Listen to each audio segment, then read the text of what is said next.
गोविंद बोलो हरि गोपाल बोलो, राधा रमण हरि गोविंद बोलो। गोविंद बोलो हरि गोपाल बोलो, राधा रमण हरि गोविंद बोलो। गोविंद बोलो गोपाल बोलो, राधा रमण हरि गोविंद बोलो। गोविंद बोलो हरि गोपाल बोलो, राधा रमण हरि गोविंद बोलो। गोविंद बोलो गोपाल बोलो, सारे ये बोलो, मिलके ये बोलो, अरे सारे ये बोलो। श्रीमद् भागवत जी के चतुर्थ स्कंद का 11वां अध्याय। स्वयंभू मनु का ध्रुव जी को युद्ध बंद करने के लिए समझाना। श्री मैत्रेय जी कहते हैं, विदुर जी, ऋषियों का ऐसा कथन सुनकर महाराज ध्रुव ने आचमन कर श्री नारायण के बनाए हुए नारायणास्त्र को अपने धनुष पर चढ़ाया। उस बाण के चढ़ाते ही यक्षों द्वारा रची हुई नाना प्रकार की माया उसी क्षण नष्ट हो गई। जिस प्रकार ज्ञान का उदय होने पर अविद्यादि क्लेश नष्ट हो जाते हैं। ऋषिवर नारायण के द्वारा आविष्कृत उस अस्त्र को धनुष पर चढ़ाते ही उससे राजहंस के से पक्ष और सोने के फल वाले बड़े तीखे बाण निकले, और जिस प्रकार मयूर के कारव करते वन में घुस जाते हैं, उसी प्रकार भयानक साएं साएं शब्द करते हुए वे शत्रु की सेना में घुस गए। उन तीखी धार वाले बाणों ने शत्रुओं को बेचैन कर दिया। तब उस रणांगण में अनेकों यक्षों ने अत्यंत कुपित होकर अपने अस्त्र शस्त्र संभाले, और जिस प्रकार गरुड़ के छेड़ने से बड़े बड़े सर्प फन उठाकर उनकी ओर दौड़ते हैं, उसी प्रकार वे इधर उधर से ध्रुव जी पर टूट पड़े। उन्हें सामने आते हुए देख ध्रुव जी ने अपने बाणों द्वारा उनकी भुजाएं, जांघें, कंधे और उदर आदि अंग प्रत्यंगों को छिन्न भिन्न कर उन्हें उस सर्वश्रेष्ठ लोक सत्यलोक में भेज दिया, जिसमें ऊर्ध्वरेता मुनिगण सूर्यमंडल का भेदन करके जाते हैं। अब उनके पितामह स्वयंभू मनु ने देखा कि विचित्र रथ पर चढ़े हुए ध्रुव अनेकों निरपराध यक्षों को मार रहे हैं, तो उन्हें उन पर बहुत दया आई। वे बहुत से ऋषियों को साथ लेकर वहां आए और अपने पौत्र ध्रुव को समझाने लगे। मनु जी ने कहा, बेटा बस बस, अधिक क्रोध करना ठीक नहीं। यह पापी नरक का द्वार है। इसी के वशीभूत होकर तुमने इन निरपराध यक्षों का वध किया है।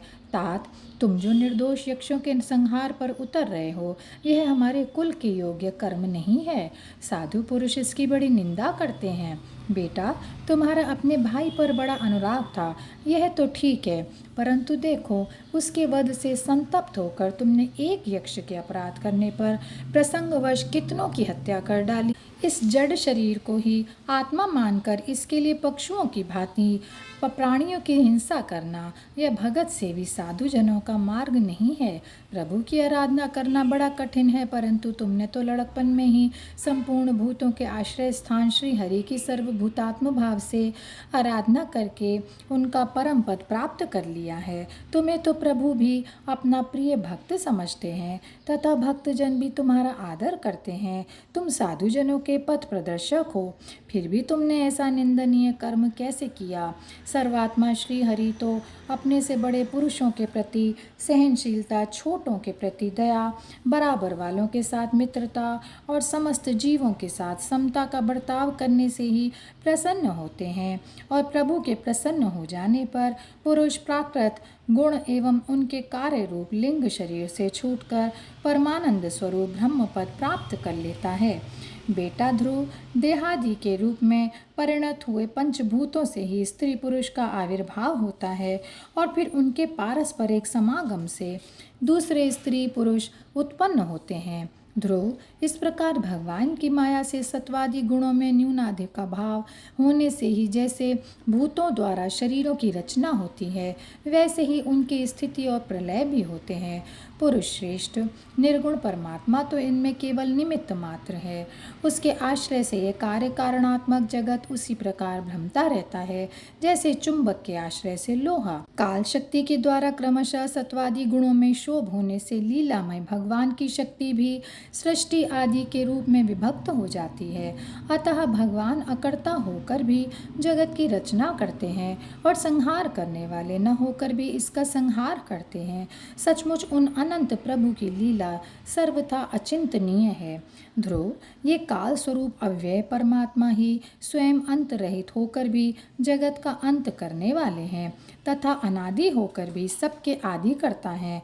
वे ही एक जीव से दूसरे जीव को उत्पन्न कर संसार की सृष्टि करते हैं तथा मृत्यु के द्वारा मारने वाले को भी मरवाकर उसका संहार करते हैं। वे काल भगवान संपूर्ण सृष्टि में समान रूप से अनुप्रविष्ट हैं। उनका ना तो कोई मित्र पक्ष है और न शत्रु पक्ष। जैसे वायु के चलने पर धूल उसके साथ साथ उड़ती है, उसी प्रकार समस्त जीव अपने अपने कर्मों के अधीन होकर काल की गति का अनुसरण करते हैं।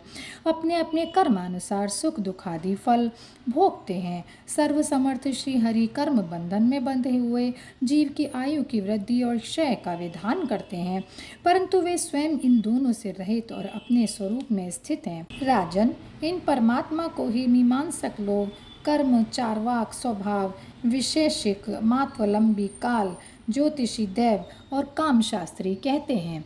वे किसी भी इंद्रिय या प्रमाण के विषय नहीं है। महदादी अनेक शक्तियाँ भी उन्हीं से प्रकट हुई हैं। वे क्या करना चाहते हैं इस बात को भी संसार में कोई नहीं जानता। फिर अपने मूल कारण उन प्रभु को तो जान ही कौन सकता है। बेटा, ये कुबेर के अनुचर तुम्हारे भाई को मारने वाले नहीं हैं, क्योंकि मनुष्य के जन्म मरण का वास्तविक कारण तो ईश्वर है। एकमात्र वही संसार को रचता, पालता और नष्ट करता है, किंतु अहंकार शून्य होने के कारण इसके गुण और कर्मों से वह सदा निर्लेप रहता है। वे संपूर्ण प्राणियों की अंतरात्मा, नियंता और रक्षा करने वाले प्रभु ही अपनी माया शक्ति से युक्त होकर समस्त जीवों का सृजन, पालन और संहार करते हैं। जिस प्रकार नाक में नकेल पड़े हुए बैल अपने मालिक का बोझा ढोते रहते हैं, उसी प्रकार जगत की रचना करने वाले ब्रह्मादि भी नाम रूप डोरी से बंधे हुए उन्हीं की आज्ञा का पालन करते हैं। वे अभक्तों के लिए मृत्यु रूप और भक्तों के लिए अमृत रूप हैं तथा संसार के एकमात्र आश्रय हैं। तात, तुम सब प्रकार उन्हीं परमात्मा की शरण लो। तुम 5 वर्ष की अवस्था में ही अपने सौतेली माता के वाग्बाणों से मर्माहत होकर माँ की गोद छोड़कर वन को चले गए थे। वहाँ तपस्या द्वारा जिन ऋषिकेश भगवान की आराधना करके तुमने त्रिलोकी से ऊपर ध्रुव पद पाया है और जो तुम्हारे वैर भावहीन सरल हृदय में वात्सल्यवश विशेष रूप से विराजमान हुए थे, उन निर्गुण, अद्वितीय, अविनाशी और नित्य मुक्त परमात्मा को अध्यात्म दृष्टि से अपने अंतःकरण में ढूंढो। उनमें यह भेदभाव है प्रपंच न होने पर भी प्रतीत हो रहा है। ऐसा करने से सर्वशक्तिमान परमानंद स्वरूप सर्वांतर्यामी भगवान अनंत में तुम्हारी सुदृढ़ भक्ति होगी और उसके प्रभाव से तुम मैं मेरेपन के रूप में दृढ़ हुई अविद्या की गांठ को काट डालोगे। राजन, जिस प्रकार औषधि से रोग शांत किया जाता है, उसी प्रकार मैंने तुम्हें जो कुछ उपदेश किया है उस पर विचार करके अपने क्रोध को शांत करो। क्रोध कल्याण मार्ग का बड़ा ही विरोधी है। भगवान तुम्हारा मंगल करें। क्रोध के वशीभूत हुए पुरुष से सभी लोगों को बड़ा भय होता है, इसलिए जो बुद्धिमान पुरुष ऐसा चाहता है कि मुझसे किसी भी प्राणी को भय न हो और मुझे भी किसी से भय न हो, उसे क्रोध के वश में कभी न होना चाहिए। तुमने जो यह समझकर कि मेरे भाई के मारने वाले हैं इतने यक्षों का संहार कर दिया है, इससे तुम्हारे द्वारा भगवान शंकर के सखा कुबेर जी का बड़ा अपराध हुआ है। इसलिए बेटा, जब तक कि महापुरुषों का तेज हमारे कुल को आक्रांत नहीं कर लेता, इसके पहले ही विनम्र भाषण और विनय के द्वारा शीघ्र उन्हें प्रसन्न कर लो। इस प्रकार स्वयंभू मनु ने अपने पौत्र ध्रुव को शिक्षा दी। तब ध्रुव जी ने उन्हें प्रणाम किया। इसके पश्चात वे महर्षियों के सहित अपने लोक को चले गए और यहीं पर यह अध्याय समाप्त होता है। जय श्री कृष्णा, जय श्री कृष्णा, जय श्री कृष्णा। गोविंद बोलो हरि गोपाल।